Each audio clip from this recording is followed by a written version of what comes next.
Y llegamos a cálices mayores, cálices menores y perio renal. ¿Sí? ¿Qué? Sí. Cálices mayores, Sí. cálices menores, cálices mayores y perio renal. Sí. Okay. Miren, vamos a hablar de la siguiente porción del sistema urinario, que es el uréter. ¿Okay? A primera vista podríamos pensar que el uréter nomás está en el programa. Si el uréter existe, vamos, lo que sigue, ¿no? Y en cierto modo sí va a ser así. Pero hay algunas cosas que tengo que enfatizarles primero. La primera cuestión que tenemos que saber del uréter es su perdón, está muy clavado. La primera cosa que tenemos que saber del uréter es su forma. A diferencia de otras estructuras anatómicas como lo fueron el páncreas, el riñón o el hígado, el uréter tiene una forma que se puede asemejar a una estructura geométrica. En este caso, tiene una forma cilíndrica. ¿Ok?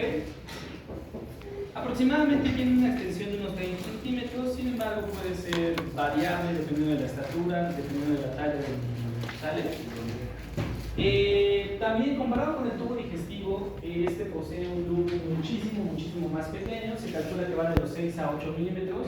Ahí me equivoqué al escribir, bueno, ya de 6 a 9, no pasa nada. Pero era de 6 a 8 milímetros, ¿ok? Y fíjense que el uréter comparte muchas características, por ejemplo, con vesícula biliar o con la tripa, y esas características, pues es que es un tubo o es una estructura hueca, ¿sale? Entonces, tiene las mismas 4 capas constitutivas que tiene el tubo digestivo, por ejemplo, ¿sale? Desde lo profundo hacia lo superficial tenemos, por ejemplo, una mucosa, una submucosa, una muscular y una adventicia. Cabe destacar que tiene un tipo de mucosa que es idéntica o hasta cierto punto muy similar a la mucosa que tiene la vejiga. Entonces, en conjunto a esa mucosa se le llama urotelio, ¿sale? Doctor, el volumen dijo que de 6 a 9 centímetros, pero eso es de diámetro. De diámetro, no de diámetro.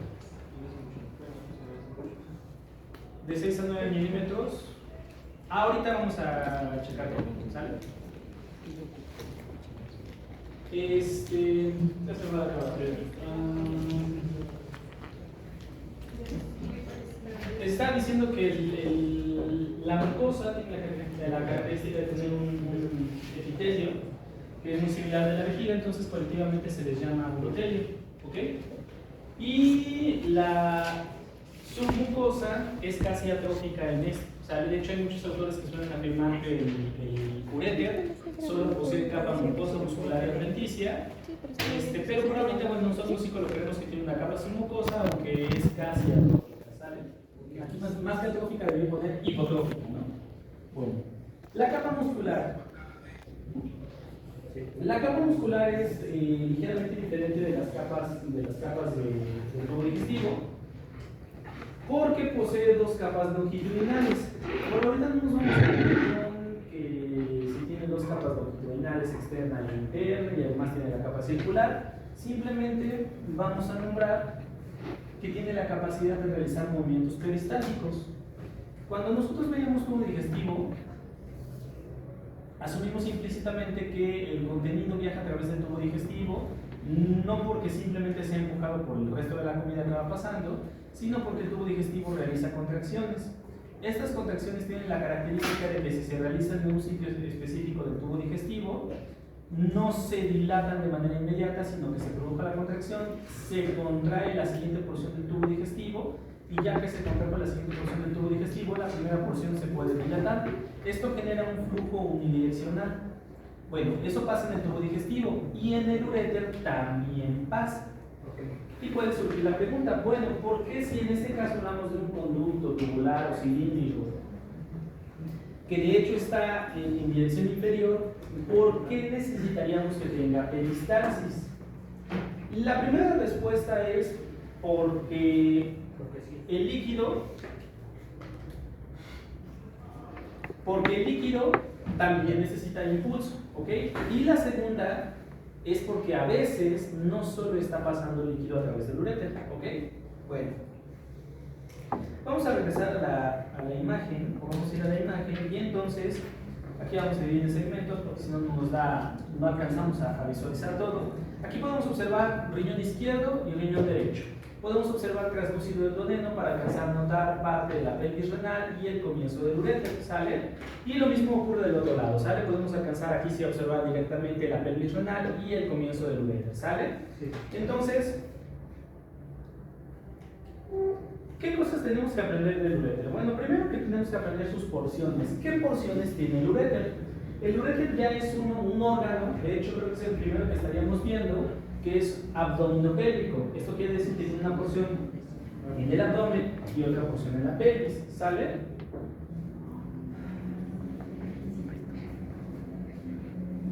Entonces, la porción abdominal iría de la unión con la pelvis renal hasta aproximadamente el cruce sobre la arteria ilíaca externa. Entonces vamos a detenernos un instante. Ustedes llevaron tórax con nariz, ¿no? Sí. Por lo tanto, ay Dios mío, me pasó un poquito.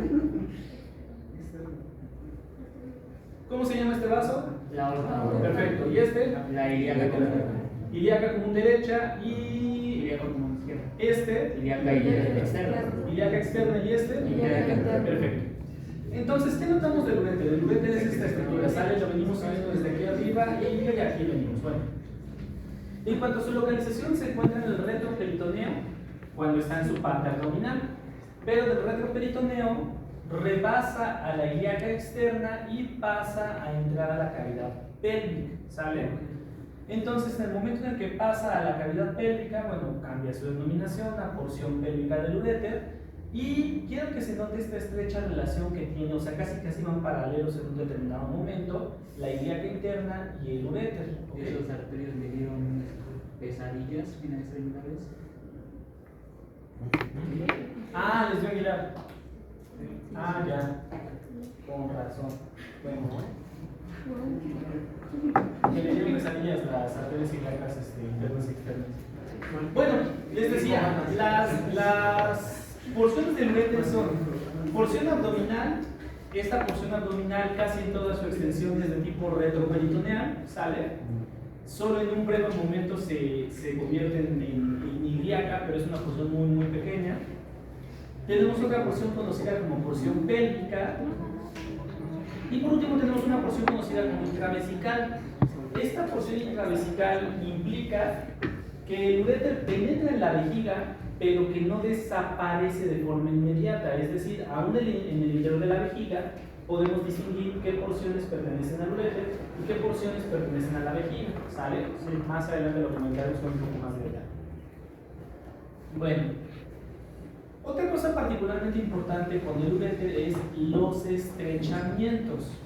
Les decía, hay situaciones donde el uréter no tiene que transportar líquido, bueno, entonces ¿qué transportan? Piedras, ¿sale? Se puede producir la formación de litos renales. El lito renal se produce generalmente a nivel de los cálices o de la pelvis renal, y una vez que se produjo el lito, en algunas ocasiones se desprende del ureterio y migra a través del uréter. Entonces, a propósito de la pregunta que hizo Santiago, sí es cierto, unos 6 a 9 milímetros en realidad es un diámetro bastante grande, salía casi es 1 centímetro de diámetro, pero lo que ocurre es que el uréter tiene bastante confianza, bastante elasticidad, lo cual permite que aunque sea una señora piedrota, esta pueda pasar a través del uréter, ¿sale? ¿Dónde puede encontrar dificultad para pasar? Justamente en los estrechamientos. ¿Vamos bien hasta acá? Sí. De hecho, me acuerdo que en la antigüedad eran tan, ¿cómo decirlo? Tan optimistas con las piedras renales que los urólogos le mandaban a los pacientes a saltar la cuerda para que así pasara la piedra. Pero ¿Necesidad de cirugía hay una manera de quitar piedras? bueno, en la actualidad hay varias. La más utilizada es la destrucción de los litos con ultrasonido, ¿no? Con ultrasonido. Sí, vale. ¿Es cierto que el tepache ayuda para que no se produzcan ojitos? ¿El tepache? En la última revisión que vi sobre litos renales no vi el tepache incluido. Lo voy a revisar. No sabría responderte la pregunta. Pero hay que intentarlo. Todo por la ciencia.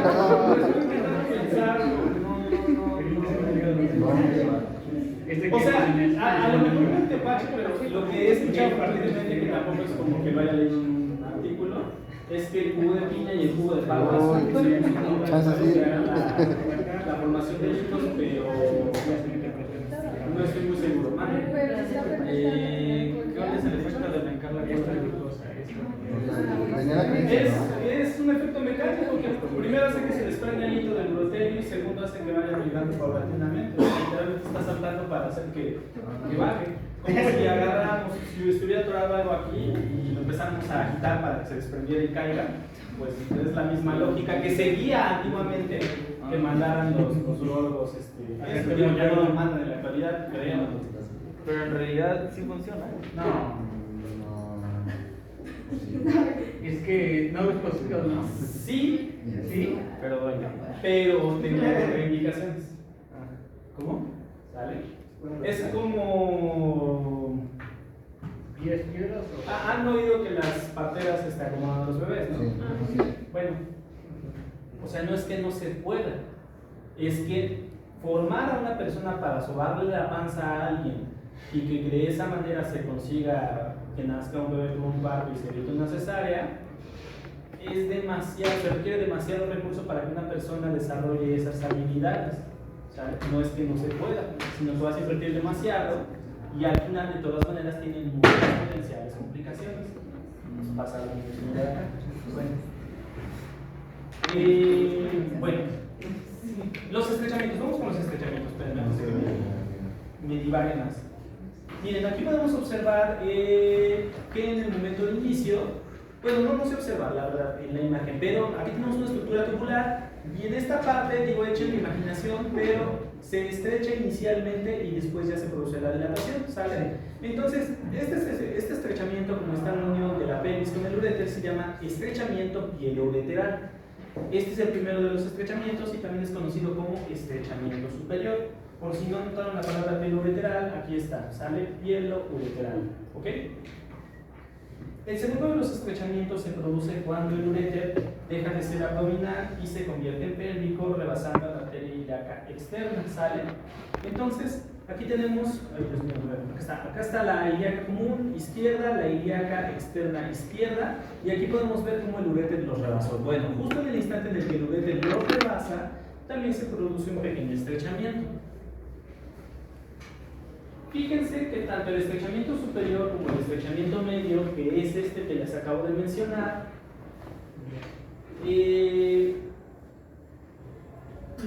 son muy poco, se complican con muy poca frecuencia, ¿sale? ¿Por qué? Porque a pesar de que está estrechado, el uréter sigue conservando cierta capacidad para dilatarse, ¿sale? No hay estructuras adyacentes que lo estén aplastando o comprimiendo y que impidan del todo su dilatación, ¿sale? Entonces, si tuviera incluso que tener una dilatación excepcional el uréter, se puede producir esa dilatación, ¿sale? ¿Vamos bien hasta acá? El verdadero problema se produce con el estrechamiento más inferior, que es intravesical. En el momento en el que el uréter penetra en la vejiga, les decía que brevemente continúa existiendo en el interior de la vejiga. El problema es que la misma estructura de la vejiga aplasta a la estructura del uréter, ¿sale? No lo aplasta de tal manera que impida el paso del líquido o el paso de las estructuras, pero sí lo comprime impidiendo que se sobredilate, ¿sale? Entonces, si pasara una piedra muy grande justo a ese nivel, ya la misma vejiga no va a permitir la dilatación y por lo tanto se tapa ese uréter. Y como no hay otra vía por la que pueda eliminar orina a ese riñón, pues básicamente se produciría una nefropatía obstructiva. ¿Vamos bien hasta acá? Algo muy similar a lo que pasaba con los titos de la vesícula biliar cuando se atoraban en la vía biliar. ¿Vamos bien hasta acá? ¿Puede ser el error está en el estrechamiento lateral? En esta imagen aproximadamente estaría el riñón aquí, pero creo que tengo otra imagen de la vejiga donde se ve la porción del uréter adentro de aquí. ¿Sale? No lo tengo en este tipo de diapositivas, así está adelante. Aparte de eso, ¿vamos bien? ¿Sí? Ok. O sea que en el uréter es complicado que haya un hito, o En el uréter es complicado que haya un hito. bueno, antes de entrar a la vejiga. El sitio de obstrucción más frecuente por litos es el estrechamiento urétero-vesical. Ay, Dios mío, urétero-vesical. ¿Sale? Hagan de cuenta que así como el 70% de los litos se atoran en el cuello de la vejiga y la porción foliada, ¿cómo se dice en español? No sé. La porción plegada del conducto cístico, ahí se atoran el 70% de los litos. Aquí la gran mayoría, aquí no tengo el porcentaje, pero la gran mayoría se están atorando. ¿Sale? ¿Vamos yendo hasta acá? Sí. Bueno. Ok. Sobre la irrigación del uréter, esta básicamente sigue tres sistemas. De hecho, la irrigación del uréter se parece mucho a la irrigación de la tráquea. ¿Cómo se irriga la tráquea? La tráquea, pues no se Existe una arteria traqueal, es decir, una arteria que salga de la aorta o de algún gran vaso y que se dirija hacia la tráquea. No. Es decir, la tráquea no tiene una arteria como tal, sino que tiene prestadas de su vecindad, ¿sale? Hacia la parte superior, las laringeas te prestan la irrigación, hacia la parte media, las esofágicas te prestan la irrigación, y hacia la parte inferior, las bronquiales son las que le prestan la irrigación a la tráquea. ¿Vamos yendo hasta acá? ¿Sí? Bueno, pues algo muy parecido pasa con el uréter, ¿sale? No existe una arteria ureteral saliendo de los grandes vasos, sino que la parte superior del uréter es irrigado por medio de una de las arterias colaterales de la renal, ¿sale? De hecho, cuando hablábamos de la renal, les decía que hay ramas extrarrenales y que para arriba son las suprarrenales y para abajo son las pieloureterales. ¿Vamos yendo hasta acá? Sí. Por otro lado, aproximadamente a la mitad de la extensión del uréter tenemos a las arterias gonadales cruzando por ahí, y esas son las que irrigan al uréter en su porción media. Y finalmente en la porción inferior son las arterias vesicales, las que se encargan de la irrigación inferior del uréter, ¿ok? Entonces vamos al segmento superior, aquí podemos observar las arterias renales y cómo están irrigiendo a las arterias pielo-ureterales, ¿sale? Por otro lado, descendemos un poco y en ambos casos vemos como el uréter es cruzado por arteria y vena gonadal, ¿sale? Aquí está la vena y la arteria gonadal derecha, aquí está la vena y la arteria y la vena gonadal izquierdas, y podemos ver cómo están emitiendo colaterales para irrigar el uréter, pero en su porción media. Finalmente nos vamos hasta ahí. Ah, no, ya no, ya pues está hasta abajo. ¿Por qué? Les fallé en eso. Pero en la parte de hasta abajo es la vejiga. Vale. De la vena gonadal izquierda, ¿dónde sale? Ambas venas, vena gonadal. Bueno, creo que la palabra que quieres decir es a dónde llega. La vena gonadal izquierda llega a la vena renal izquierda. ¿Sí se los enseñé la vez pasada? Sí. Sí. Es una particularidad de la vena renal izquierda. Ok. ¿Cómo se llama la rama que está saliendo de la aorta? En esta imagen, no, es una de las que no expliqué, esta de acá. Sí. Lo que ocurre es que a veces hay algunas arterias inconstantes, y así lo pueden leer en el ataché, que vienen directamente de la aorta. O sea, es decir, del lado izquierdo sí a veces puede haber ureterales que salgan directamente de la aorta, ¿saben? ¿Solo del lado izquierdo? Sí. Cuando ven como la ataché te ponen estas arterias ureterales que vienen directamente de la aorta, ¿saben? ¿Pero estos son constantes o siempre están presentes? No, lo dije al inicio. Son inaccesibles. Podría decirse que son accesorias, sí, tienen toda la razón en cuanto a la nomenclatura. Bueno, ¿hasta el momento vamos bien? Sí. Ok. ¿Por qué?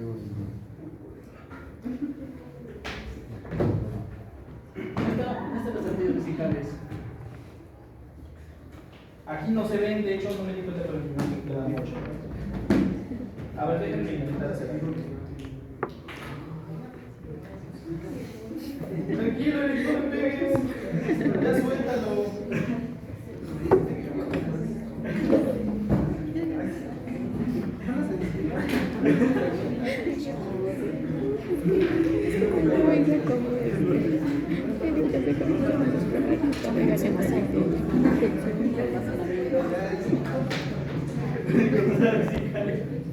¿A poco no quieres?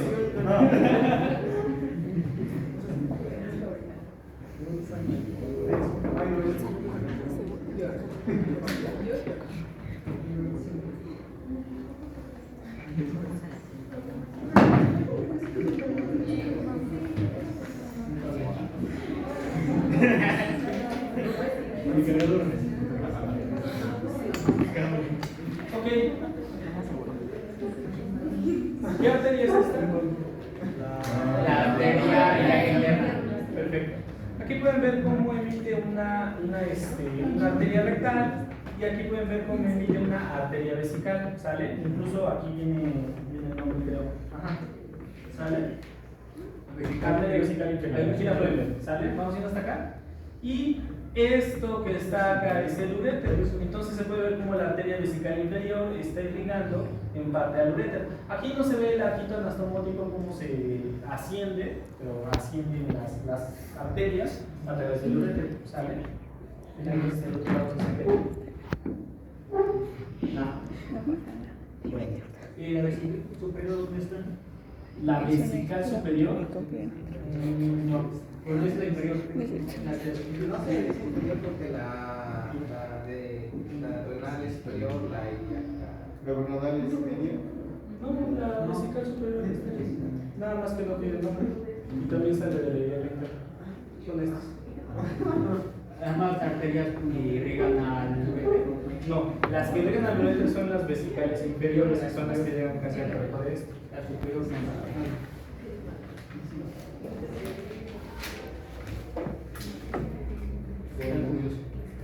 ¿Por qué?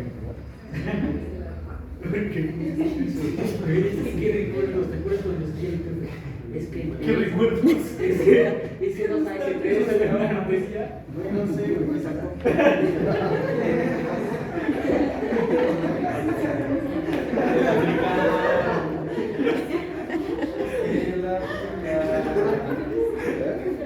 Oye, pero yo me acuerdo cómo se llamaban las películas. ¿No?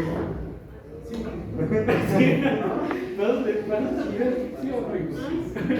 no?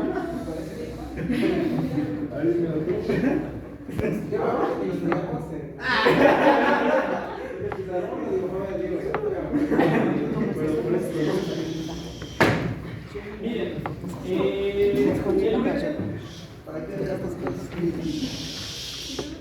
el uréter sería el último de los órganos abdominales, aunque en realidad ya es un órgano abdominopélvico, sería el último de los órganos abdominales que veríamos. Entonces, a partir de este momento, prácticamente todos los órganos que vamos a terminar de ver ya corresponderán a la cavidad pélvica, ¿sale?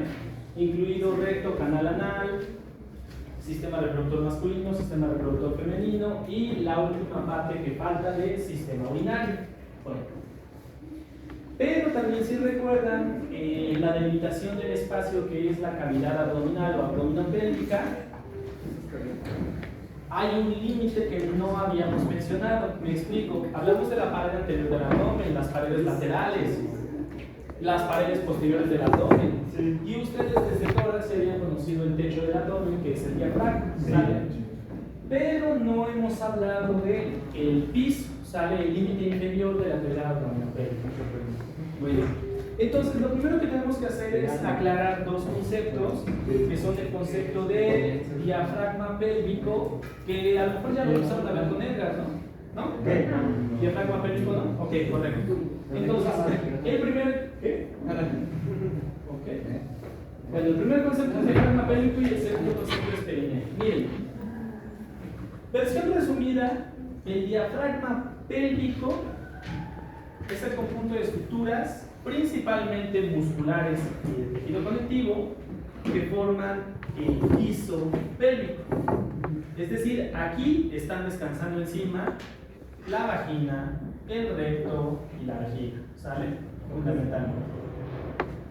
Ahora, el concepto de perine se refiere a un conjunto de partes blandas que forman el límite inferior de la cavidad abdominopélvica. ¿Qué chihuahuas acaba de decir? Partes blancas. Al decir un conjunto de partes blandas, nos estamos refiriendo a músculos, a tejido conectivo fibroso principalmente, a tejido adiposo y a la piel, ¿sale? No sé por qué le dices eso. Entonces, músculo, tejido conectivo fibroso, tejido adiposo y piel. ¿Vamos bien hasta acá? Bueno. Aquí pueden observar cómo la taller nos está indicando que el periné se compone de... ¡Ay, Dios mío! No pasa nada. Se compone de 10 estratos, claramente distinguibles. Pero de estos 10 estratos, el que será particularmente importante es el estrato que coincide con el diafragma pélvico. En otras palabras, el diafragma pélvico es parte del perineo, es su estrato más profundo y a la vez superior. ¿Sale? Sí. Y esto también es bien importante porque por la forma en la que dispuso la tabla la Don Ruiz ya quien la haya hecho, tendemos a pensar que en una tabla lo que está hasta arriba es superior y lo que está hasta abajo es inferior, o sea, anatómicamente, que sigue este orden, y no. En este caso, lo que está hasta arriba es superficial e inferior, y lo que está hasta abajo es profundo y superior. ¿Sale?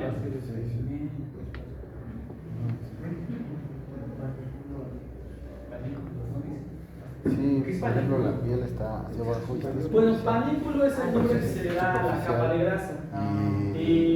La verdad es que no me detuve cuando vimos a la primera superficie, pero la capa de grasa que tenemos en el abdomen, antiguamente se llamaban fases de Camper y Scarpa, pero ya no le decimos así. Se llama panículo adiposo y estrato membranoso del panículo adiposo. De hecho, ya ni se consideran que son fases. ¿Okay? Entonces, panículo adiposo es la grasa, pues. Si estuviera ya así súper delgado, no sé quién está muy delgado, bueno, alguien está muy delgado, no tendría panículo adiposo. Pero al contrario, tengo como el de toda la sala junto.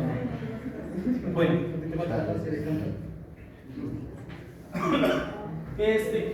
vamos a hablar de diafragma pélvico principalmente ahorita, pero tengo que explicar un poquito de anatomía de superficie, ¿sale? Para explicar la región del perineo, ¿sale? Para explicarla es importante considerar que la posición anatómica no es un marco de referencia cómodo para explicarlo, ¿sale? Es decir, la posición anatómica, por su naturaleza, con el sujeto de pie, con los pies apuntando hacia el frente, la espalda apuntando hacia el frente, ojos apuntando hacia el frente y cabeza apuntando hacia el frente, no permite que se vea claramente esta región anatómica. Por lo tanto, para explicar esta región anatómica, nuestro sujeto anatómico tendría que colocarse en posición de litotomía, ¿sale? La verdad es que hasta la fecha no sé por qué le llaman posición de litotomía, o sea, el nombre no tengo idea de cuál es el origen etimológico del nombre. Pero supongo, si es que ya empezaron en las prácticas clínicas, o a lo mejor en algún medio audiovisual, han visto a una mujer embarazada colocar las piernas en la mesa de exploración o en la mesa de atención de parto. También otro ejemplo es cuando van a realizar el Papá Nicolau, que nuevamente le piden a las mujeres o a la cama de exploración, coloquen las piernas en las pierneras, valga la redundancia, y a esta posición la denominamos posición de litotomía. Entonces, figúrense que nuestro sujeto anatómico se encuentra en posición de litotomía, entonces hacia esta parte es la parte anterior del cuerpo del sujeto, la parte ventral del cuerpo del sujeto, hacia acá estaría la parte dorsal, ¿ok? En este caso además, este es un sujeto masculino, ¿sale? Aquí se pueden ver, por ejemplo, las bolsas escrotales, parte del vello genital, ¿ok? Pero sobre todo nos interesa esta región en forma de rombo. Vamos a describir primero los vértices del rombo. El primer vértice,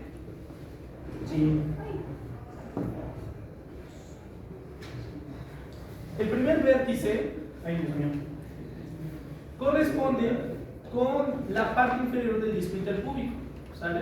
Parte inferior del disco interpúbico. Si nos vamos al vértice opuesto, corresponde con el ápice del coxis. Y si nos vamos a los otros dos vértices que se encuentran laterales, son las tuberosidades isquiáticas. ¿Esto no les suena conocido a algo? Sí. ¿A qué? Al coxal. El coxal tiene coxis, perfecto, ¿no? Ándele, algo por ahí. Al estrecho inferior de la pelvis, ¿sale? Los vértices que delimitan el rombo el rombo ano-urogenital, este rombo así completo se llama rombo del perineo o ano-urogenital. Bueno, los vértices coinciden con los vértices del estrecho inferior de la pelvis. Solamente que estas líneas ya no coinciden con esas estructuras, ¿sale? Estas simplemente son líneas completamente artificialmente trazadas. ¿Vamos viendo hasta acá? Bueno, entonces delimitamos un espacio romboideo y después trazamos una línea biisquiática, es decir, de isquion a isquion, y eso nos divide el rombo en dos triángulos. ¿Ok? En uno de los triángulos tenemos principalmente estructuras del sistema urinario y los sistemas reproductores masculino o femenino, ¿sale? Mientras que en el otro triángulo tenemos principalmente estructuras del tubo digestivo. Por lo tanto, al triángulo anterior se le denomina triángulo urogenital, ¿sale? Y al triángulo posterior se le denomina triángulo anal. Triángulos o regiones. ¿Vamos bien hasta acá? Ok. Esa es la misma que la posición ginecoide. La posición ginecoide. Posición ginecológica. Pues. El cuello no era la vez. Sí, no. La verdad es que tengo duda de la palabra, o sea, de que exista la posición ginecoide. O ginecológica. Ah, ¿sí viene haciendo papá Nicolau? ¿Tiene que ser la? Sí. No. Bueno, tienes que hacerle así. Así. A favor. ¿Qué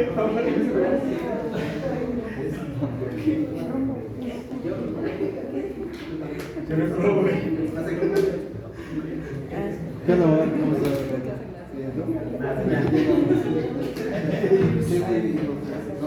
Mira, mejor admito que no lo sé.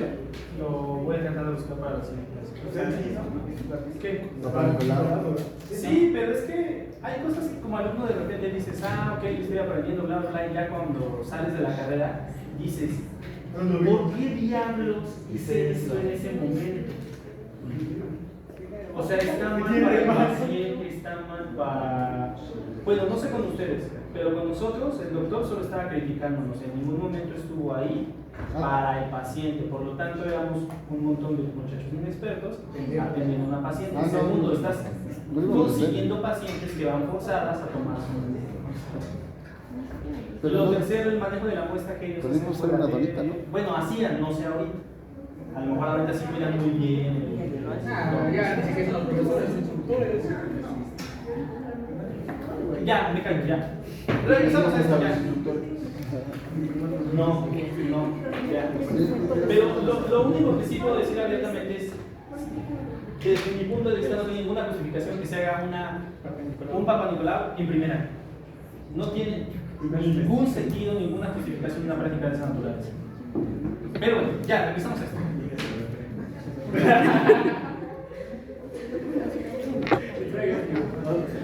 Ya. Pónganle una cobija en el cuerpo, ya está. Vaciando. Mira, abrir ya para hacer entonces fácil. Faltas tú.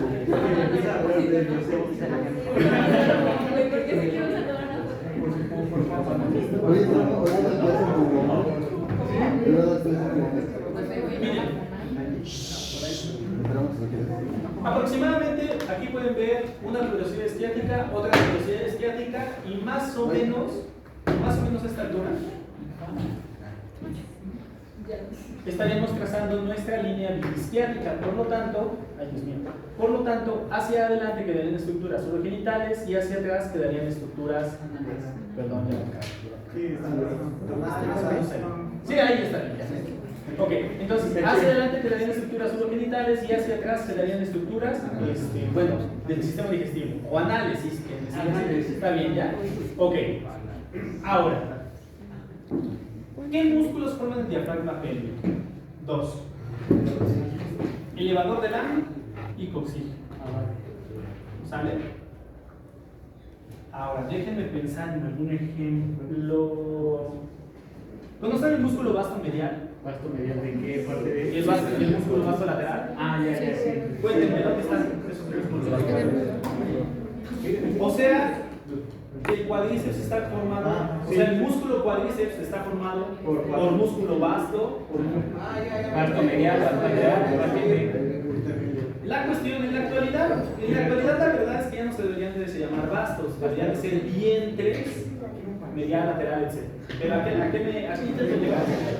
Que también está formado por varios músculos. Exactamente, que en muchas ocasiones se puede encontrar referencia a que el músculo X está formado por varios músculos, ¿sale? Esta es una referencia no infrecuente Está el caso del iliopsoas, ¿sale? Lo platicábamos en clases pasadas, está formado por el ilíaco y el psoas mayor.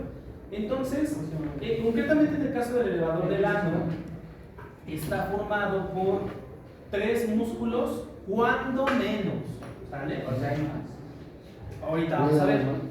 Primero, ocúpate de aprenderte los menos, ¿no?